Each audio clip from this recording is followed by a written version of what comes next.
जय मसीह की मेरे प्यारे दोस्त। आप लोग इस सभा में जुड़े हैं तो कुछ अच्छा जानने के लिए और प्रभु के नजदीक आने के लिए। तो आज मैं आपको एक ऐसी सच्चाई बताऊंगा जिसे आप लोगों ने ना कभी पहले सुना है और ना ही कभी देखा होगा। और यह सच्चाई हर आदमी के जीवन में आती है। जो इसे समझ लेता है उसकी जिंदगी बदल जाती है। जो इसे नहीं समझ पाता वो उलझन में पड़ जाता है। वो यही चाहता है और यही सोचता है कि हे प्रभु मेरे साथ ऐसा क्यों होता है। तो आज मैं बताऊंगा आपको कुछ ऐसी बातें जिसे आप लास्ट तक सुनेंगे तो आप पूरा खेल समझ जाएंगे, आप पूरी बात समझ जाएंगे और आपकी जिंदगी में बहुत अच्छे अच्छे कार्य होने लगेंगे। आप छोटी छोटी मुश्किलों को, आप छोटी छोटी समस्याओं को बहुत आसानी से फेस कर पाएंगे और परमेश्वर का मार्गदर्शन कर पाएंगे। यदि आपने पूरे विश्वास से इस कहानी को, इस बात को सुना, इस वीडियो को देखा, तो मैं दावे के साथ कह सकता हूं कि आज के बाद आपका जीवन बदलने वाला है। परमेश्वर आपके जीवन में अलग से कार्य करने वाला है। और हाँ दोस्तों, जिस किसी भाई बहन को प्रार्थना करवानी हो आप लोग इस वीडियो में जरूर बताइए। मैं परमेश्वर से आपके लिए प्रार्थना करूंगा, आपके लिए आशीष मांगूंगा और आपको चंगाई देने के लिए परमेश्वर से दिन रात प्रार्थना करूंगा। तो दोस्तों आइए इस कहानी को शुरू करते हैं। तो सच्चाई यह है मेरे दोस्त कि जब लोग हार मान लेते हैं तो प्रभु हार नहीं मानते। और लोग हार मान लेते हैं तो वो सोच लेते हैं कि मेरी जिंदगी में कुछ नहीं होने वाला, मैं कुछ नहीं कर सकता। एक छोटी सी चीज आदमी को निराश कर देती है, आदमी को डिमोटिवेट कर देती है और आदमी को उस प्रकार से बना देती है, उस प्रकार से उस रास्ते पर ले जाती है जहां उसे कुछ हासिल नहीं हो सकता। बस एक छोटी सी चीज जो हमारी जिंदगी में कोई महत्व नहीं रखती लेकिन हमारी जिंदगी की ऐसी तैसी कर देती है। लेकिन घबराओ मत मेरे प्यारे दोस्त, हमारा परमेश्वर ऐसा नहीं। हमारा परमेश्वर सदैव हमारे साथ होता है। जब हम बिल्कुल हार मान लेते हैं, टूट जाते हैं, लोग हमारा मजाक बनाने लगते हैं और लोग हमारा अपमान करने लगते हैं, वो ये भी कहने लगते हैं कि तू किसी काम का नहीं, तेरी जिंदगी खराब है, तू किसी का कोई कुछ कर ही नहीं सकता और तू किसी काम के लायक ही नहीं है, तू बिल्कुल निकम्मा है, नकारा है, बिल्कुल गिरा हुआ आदमी है। इस प्रकार की बेइज्जती करने लगते हैं, खिंचाई करने लगते हैं। तो हम बिल्कुल पूरी तरह से टूट जाते हैं। क्यों टूट जाते हैं? क्योंकि हम उन सब बातों को दिल पे लेते हैं, उन सब बातों पे ध्यान देते हैं, उन सब बातों को समझते हैं, लेकिन उसी से थोड़ा सा राइट में होकर हम अच्छी बातें नहीं समझ पाते हैं कि जब हमारी समझ में अच्छी बातें नहीं आ रही थी, ये बुरी बातें कैसे समझ में आ जाती है। मेरे दोस्त, मैं यही नहीं समझ पा रहा हूं और आज मैं आपको यही बताऊंगा। यदि आपको कोई गलत बात बताता है, आपको कोई नकारा कहता है, निकम्मा कहता है, उल्टा बोलता है, गलत बोलता है, तो आप उस बातों को मनन मत करो, आप इस बातों को दिल पर लो ही मत। क्यों? क्योंकि उस बातों से आपका कोई लाभ नहीं होगा, कुछ भला नहीं होगा। आप डिमोटिवेट हो जाएंगे, आप निराश हो जाएंगे। यदि आपने एक बार मान लिया कि हाँ मैं बीमार हूं, आपके दिमाग में घुस गया, तो आप वास्तव में बीमार हो जाएंगे। हालांकि मानने में कुछ नहीं जाता लेकिन आप बीमार हो जाएंगे। यदि आपने मान लिया कि हाँ मैं कुछ नहीं कर सकता, तो वास्तव में आप कुछ भी नहीं कर सकते। यदि आपने मान लिया कि हाँ मैं परमेश्वर से प्रार्थना नहीं कर सकता, तो मैं वास्तव में बता रहा हूं, आपको हकीकत बता रहा हूं कि आप नहीं कर सकते मेरे दोस्त। यदि आपने ठान लिया कि हाँ तूफानों में हमें विजय पानी है, तो आप कर पाएंगे, क्योंकि हौसला बुलंद होना चाहिए, आवाज यहां से आनी चाहिए और परमेश्वर यहां ही बसता है। परमेश्वर इस दिल में आग जब भरता है तो आप बड़े बड़े तूफानों से, बड़े बड़े चट्टानों से लड़ जाते हैं। क्यों लड़ जाते हैं? क्योंकि परमेश्वर यहां से आग देता है, यहां से नहीं देता है मेरे दोस्त। यदि परमेश्वर ने आपको यहां से आग दे दी, यहां से आपको थोड़ा सा पुश कर दिया या आपको यहां से हिला दिया, तो आप बड़े बड़े चट्टानों को, बड़े बड़ी सफलताओं को यूं छू जाएंगे। यदि आपने एक बार ठान लिया कि हाँ मुझे प्रभु से प्रेम करना है, प्रभु से दिल लगाना है, प्रभु को अपना साथी बनाना है, प्रभु को अपना दोस्त बताना है, प्रभु को अपना सारी बातें बतानी है, प्रभु को अपना दुख बताना है, प्रभु को अपना सुख बताना है, प्रभु को हर चीज बतानी है, तो आप विश्वास करिए कि आप उस चीज को हासिल कर पाएंगे और परमेश्वर आपके साथ रहेगा। आपको कभी निराश नहीं होना पड़ेगा, लोग आपका मजाक नहीं बना पाएंगे, लोग आपको अपमानित नहीं कर पाएंगे। क्यों? क्योंकि परमेश्वर यहां बसता है दोस्त, यहां। अब मैं आपको एक छोटी सी बात बताता हूं, यदि आपने समझ लिया तो आपकी जिंदगी पलट जाएगी। परमेश्वर है, पहले हमारी परीक्षा लेता है। परमेश्वर छोड़ो, परीक्षा तो हमारे माँ बाप भी लेते हैं, जिन्होंने हमें पैदा किया, पाला पोसा, चलना सिखाया, बोलना सिखाया, पढ़ना सिखाया, लिखना सिखाया, काम धंधा करना सिखाया, संस्कार दिए, हर चीज बताए। हमारे माँ बाप हर चीज बताए। अगर कहीं बात आती है कि हाँ हमने गलती से कह दिया पिताजी मैं ये काम करना चाहता हूं, तो पिताजी स्वयं बोलेंगे कि तू नहीं कर पाएगा। क्यों? अभी मैं आपको बताता हूं क्यों बोलते हैं। अगर कोई पड़ोसी लड़का आके बोल दिया कि अंकल जी मैं ये काम करना चाहता हूं, तो वही आपके पिताजी कहेंगे कि हाँ ये लड़का कर जाएगा। क्यों, ऐसा क्यों? अब मैं आपको बताता हूँ कि जो हमारे पिताजी होते हैं वो हम पे भरोसा नहीं करते, अर्थात वो दूसरों पे भरोसा करते हैं कि हाँ ये लड़का कर जाएगा, लेकिन मेरा लड़का तो निकम्मा है, ये नहीं कर पाएगा। ये वही बात हो गई दोस्तों कि घर की जो आप लोग समझ गए होंगे। चलिए आगे चलते हैं। तो परमेश्वर भी आपको पहले दुख देता है, थोड़ा सा आपको निराश करता है, आपको परेशान करता है। क्यों? क्योंकि परमेश्वर आपका टेस्ट लेता है, इंटरव्यू लेता है कि आप उस योग्य हैं या नहीं हैं। यदि मैं आपको एक टास्क देता हूं, यदि मैं आपको 1,00,000 रुपए अभी देता हूं और ये कहता हूं कि ये आप 1,00,000 रुपए आज ही लेना चाहते हैं, एक बार में लेना चाहते हैं, या 1-1 रुपए आप डेली लेना चाहते हैं, जो हर दिन आपका डबल होता रहेगा, तो सिंपल सी बात है मेरे दोस्त, आप ये कहेंगे कि मैं एक ही बार में 1,00,000 रुपया लेना चाहूंगा। क्यों? क्योंकि आपको वह 1,00,000 रुपया ज्यादा लग रहा है, और मैं ये कह रहा हूं कि आपको मैं 1 रुपया रोज डबल करके दूंगा 1 महीने तक, तो आप ये समझेंगे कि हाँ वो 1 रुपया मेरे किसी काम का नहीं है, और ये 1,00,000 रुपये से मेरा बहुत काम हो सकता है। लेकिन ध्यान रखिए मेरे दोस्त कि वो 1,00,000 रुपया आप एक ही बार में इस्तेमाल कर पाएंगे, लेकिन जो आप 1 रुपये डबल ले रहे हैं वो आप 1 महीने के बाद बहुत सारे समय तक इस्तेमाल कर पाएंगे। अब इसका कॉन्सेप्ट समझिए। परमेश्वर हमें ऐसे ही परखता है, ऐसे ही समझता है। क्यों?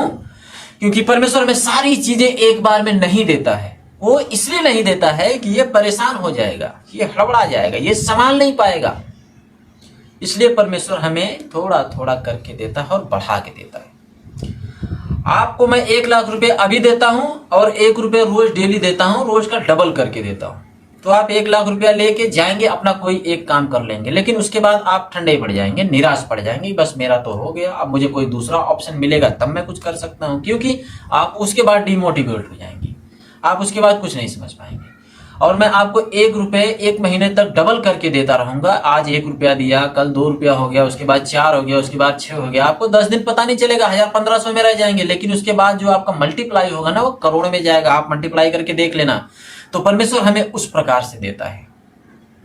आज थोड़ी सी खुशी दी, कल थोड़ा सा और खुशी, कल थोड़ा सा और, कल उसके बाद और। तो परमेश्वर, हम जिस प्रकार से परमेश्वर का दिल जीतते हैं, परमेश्वर को खुश करते हैं, परमेश्वर हमें उस प्रकार से देता है कि वो हमारी समझ से बाहर होता है और हमें इतनी सारी खुशियां मिलती हैं जिसे हम संभाल नहीं पाते हैं। तो आप इस बात को समझिए कि मैं क्या कहना चाहता हूं। आप लोग गहराई से समझेंगे तो आप समझ जाएंगे कि हाँ परमेश्वर हमें किस तरह परखता है और किस तरह देना चाहता है। परमेश्वर हमें थोड़ा थोड़ा करके देना चाहता है और उस थोड़े थोड़े में बढ़ाता जाता है। प्रभु आपको एक ही बार में सब कुछ दे देगा तो आप हरास जाएंगे, आप समझ ही नहीं पाएंगे कुछ। क्यों? बस यही बात है। चलिए और थोड़ा सा आगे चलते हैं। एक राजू नाम का लड़का था, उसकी मतलब जिंदगी अच्छी चल रही थी, लेकिन उसे नौकरी नहीं मिली। पढ़ाई ठीक ठाक कर लिया, नौकरी नहीं मिली, क्योंकि वह परमेश्वर पे भरोसा नहीं करता था। वो अपनी मर्जी से काम करना चाहता था कि हाँ मुझे किसी का सपोर्ट नहीं चाहिए, मैं अपनी मर्जी से सब कुछ करूंगा। लेकिन उसे पता ही नहीं था कि हाँ परमेश्वर क्या चीज है और परमेश्वर किस प्रकार से काम करता है। तो वो राजू था, उसने पढ़ाई कंप्लीट कर ली, नौकरी के लिए इधर उधर बहुत भटके। उसके पास गरीबी आ गई, कहीं नौकरी नहीं मिली। उसका घर था पुराना, वो भी टूट गया। उसके माँ बाप भी थोड़े से परेशान हो गए, क्योंकि बेटे को नौकरी नहीं मिलती है तो उसका आगम जो होता है या आगे आने वाली समस्या जो होती है, आगे आने वाली खुशी जो होती है, उससे आदमी का दिल टूट जाता है, वो मुंह मोड़ लेते हैं। तो राजू बहुत हाथ पांव मारा, इधर गया उधर गया, सिफारिश की, लोगों के पांव पड़े, सब कुछ कर लिया, लेकिन कुछ भी नहीं हुआ उसकी जिंदगी में। अब दिन ऐसा आ गया कि 1-1 रुपए के लिए मोहताज हो गए। अब उन्हें यह भी सोचना पड़ता था कि शाम को खाना हमको मिलेगा या नहीं मिलेगा, क्योंकि आसपास पड़ोस ने सबने नकारा समझ लिया, कोई मदद करने के लिए तैयार नहीं था, रिश्तेदारों ने छोड़ दिया। सिंपल होते हैं रिश्तेदार, वो तो यूं ही बदल जाते हैं दोस्त, आप समझ सकते हैं। ये रिश्तेदार जब आपके पास सब कुछ है, खुशी है, दुनिया भर की खुशी है, दुनिया भर की चाहते हैं, आप करोड़ों में हैं, अमीर हैं, तो आपके रिश्तेदार आपसे उम्मीद रखेंगे। यदि आप गरीब हैं तो मैं लिख के देता हूं कि रिश्तेदार सबसे पहले मुंह मोड़ेंगे। तो आप इस बात पे भरोसा मत करना कि हमारा रिश्तेदार हमें काम देगा, नहीं, सबसे पहले लात वही मारता है। चलिए आगे चलते हैं। मैं किसी की बुराई नहीं कर रहा हूं, लेकिन इस बात को दिल पे मत लेना। तो लोगों ने निकम्मा समझ लिया। तो एक दिन राजू बैठा था, पूरे निराश मन से बैठा था, पूरा मुंह लटका के। उसकी आंखों में सपने तो थे मगर आंखों में आंसू भी थे।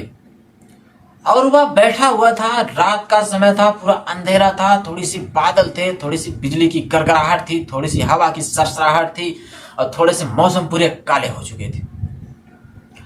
तो राजू के मन में ख्याल आया कि हे प्रभु, उसने याद किया, हे परमेश्वर, अगर तू है तो मुझे कोई मौका दे, मेरी जिंदगी में खुशी दे, मुझे इतना मत तोड़ कि मैं आत्महत्या कर लूं या अपनी जिंदगी से हाथ धो बैठूं और मैं किसी काम के लायक ना रह जाऊं।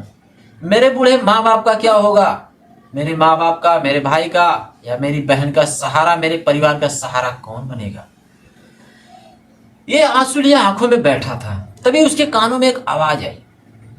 आवाज कहां से आई? परमेश्वर की आत्मा से आई कि बेटा तू डर मत, मैं तेरे साथ हूं। परमेश्वर ने उसकी आत्मा से बात की, उसके दिल में रंग भरा, उसे एक नई उमंग दी, एक नई दिशा दी, एक नई चाहत दी, जिससे उस राजू के दिल में एक विचार आया, एक सपना आया और एक आग जली। क्यों जली दोस्त? क्योंकि परमेश्वर ने उस आग को जलाई थी। तो राजू ने ठान लिया कि मैं कल से मेहनत करूंगा, प्रार्थना करूंगा, ईमानदारी से काम करूंगा, नौकरी बेशक मुझे ना मिले, मैं अपनी जिंदगी बदल के रखूंगा। ये विचार कहां से आया और कैसे आया? ये विचार परमेश्वर की आत्मा से आया। परमेश्वर की आत्मा से ये विचार राजू के दिल में घुसा। राजू के दिल में घुसने के बाद उसके दिल में एक आग सी लगी और वह आग इतनी तेज भड़क गई कि राजू आज लाखों लोगों को चंगा करता है, प्रेरणा देता है और तो और बीमारियों से दूर करता है, शैतानों से दूर करता है।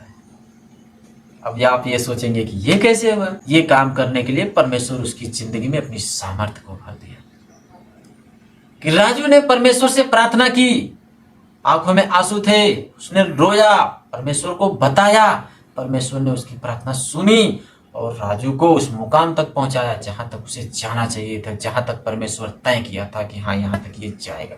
जहां पहले लोग राजू को ताने देते थे, अब वही लोग राजू के नाम की मिसाल देते हैं। दोस्त, इतना बड़ा बदलाव, इतनी बड़ी चाहत और इतनी बड़ी क्षमता हमारा परमेश्वर यीशु मसीह रखता है।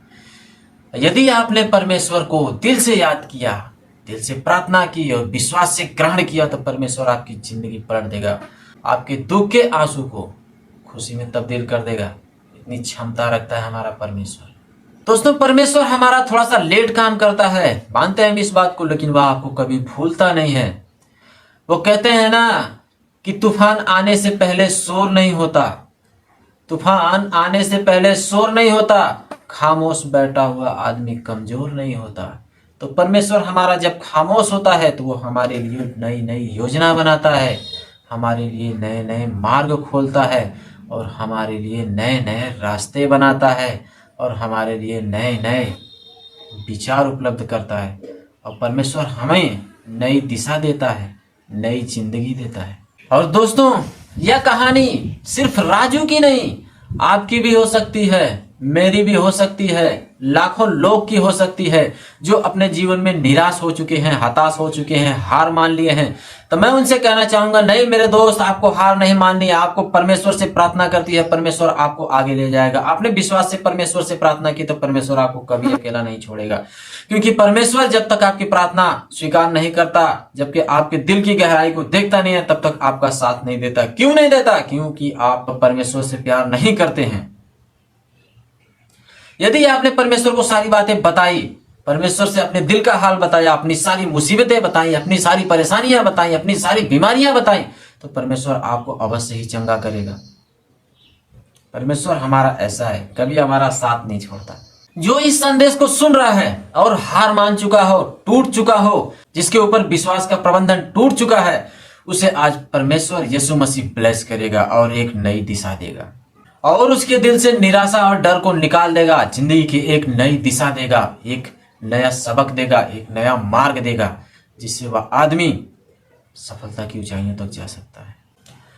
दोस्तों, यह वीडियो अगर आपके दिल को छू गई हो तो इस वीडियो को लाइक करें, शेयर करें, सब्सक्राइब करें, हमारा परिवार बनकर हमारा साथ दीजिए। और हाँ दोस्तों, जिस किसी भाई बहन को प्रार्थना करवानी है, आप लोग कमेंट में जरूर बताइए। और हाँ, कमेंट में आमीन, हालेलुया। और मैं हार नहीं मानूंगा, जरूर लिखिए मेरे दोस्त।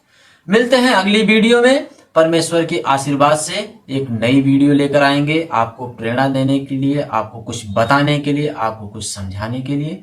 तब तक के लिए जय मसीह की। परमेश्वर का धन्यवाद हो। जीवन में आपकी खुशियों की बारिश हो। प्रभु आप पे आशीष बनाए रखे। जय मसीह की।